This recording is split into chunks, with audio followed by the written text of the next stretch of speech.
La Seconde Guerre mondiale, une guerre d'anéantissement. Cette vidéo évoque la situation militaire en Asie et dans l'océan Pacifique.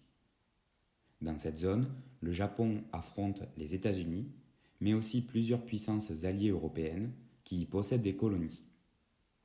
La Grande-Bretagne, qui possède la Malaisie ou la Birmanie, la France, qui possède l'Indochine, c'est-à-dire les actuels Vietnam, Laos et Cambodge, les Pays-Bas, qui possèdent les Indes néerlandaises, c'est-à-dire l'actuelle Indonésie, mais aussi les États-Unis, qui possèdent les Philippines.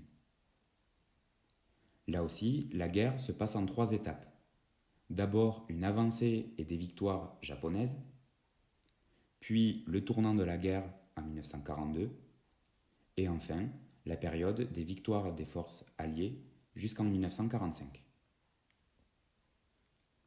En 1941, le Japon décide de mettre à exécution son plan d'attaque des colonies anglaises, françaises, néerlandaises et américaines.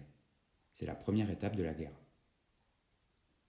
L'offensive commence en décembre 1941, quand les Japonais attaquent la base militaire américaine de Pearl Harbor, située en plein milieu de l'océan Pacifique. Le but est de neutraliser et détruire les bateaux et les porte-avions américains afin qu'ils ne puissent pas atteindre l'Asie. Cette attaque débuta le 7 décembre, et les Japonais profitèrent d'un effet de surprise, car ils n'ont jamais déclaré la guerre contre les Américains. Les avions japonais bombardèrent la base américaine en touchant les navires de guerre et les avions. L'attaque fit plus de 2000 morts du côté de l'armée américaine, qui s'est retrouvée prise par surprise et impuissante. L'armée ne pouvait pas répliquer, car le matériel militaire n'était tout simplement pas prêt. Même si tactiquement, cette bataille est une victoire japonaise, les Japonais ne parviennent pas à détruire tous les navires américains. Et en signe de représailles, les États-Unis entrent dans la guerre suite à cette attaque. Dans le même temps, en 1941 et en 1942, les Japonais connaissent de nombreuses victoires en Asie et dans le sud de l'océan Pacifique. En quelques mois, la colonie américaine des Philippines est prise. Les îles qui appartenaient aux Pays-Bas, comme Bali, Java ou Sumatra, sont prises une à une. De plus, les Japonais envahissent la Birmanie, qui appartenait aux Anglais. En 1942, le territoire japonais est très grand, et les Japonais veulent le sécuriser en détruisant la flotte des bateaux américains. En Asie, 1942 est aussi un tournant de la guerre, puisque les Américains parviennent à gagner des batailles navales et terrestres cruciales. Tout d'abord, l'avancée des Japonais est stoppée par la bataille de la mer de Corail, en Océanie. Puis, les Américains prennent le dessus lors de la bataille de Midway en 1942, au mois de juin. Le plan des Japonais était d'attaquer l'île américaine de Midway, au milieu du Pacifique, afin d'attirer les bateaux américains et de les détruire. Cependant, les Américains avaient réussi à intercepter et comprendre les messages secrets de l'armée japonaise. Ils connaissaient donc quasiment tout de l'attaque des Japonais, le lieu et les dates de l'attaque, ainsi que les bateaux en présence et l'endroit où ils se trouvaient.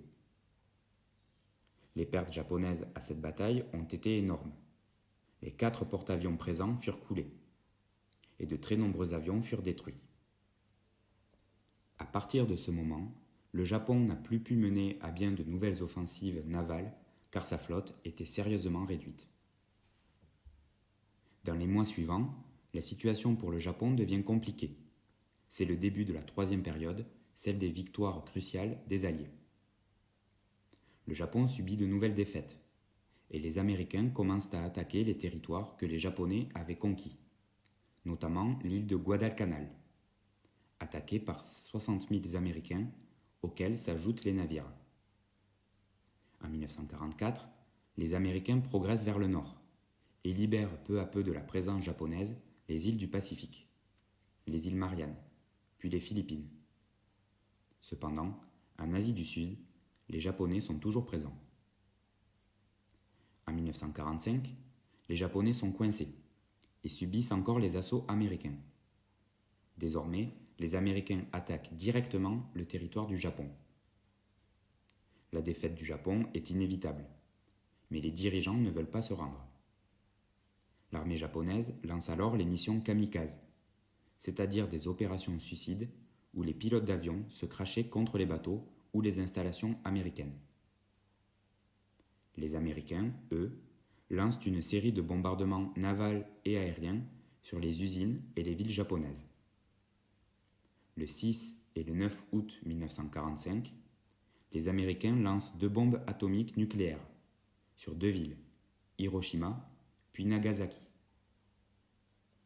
Elles explosent à plusieurs centaines de mètres de hauteur, mais la chaleur, près de 3000 degrés, et le souffle de l'explosion, des vents de près de 800 km/h, sont dévastateurs.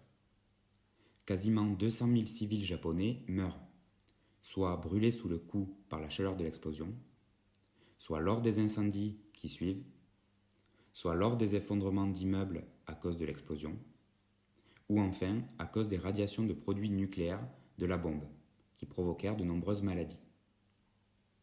Suite à ces épisodes, le Japon décide de capituler, le 2 septembre 1945. C'est alors la fin de la Seconde Guerre mondiale.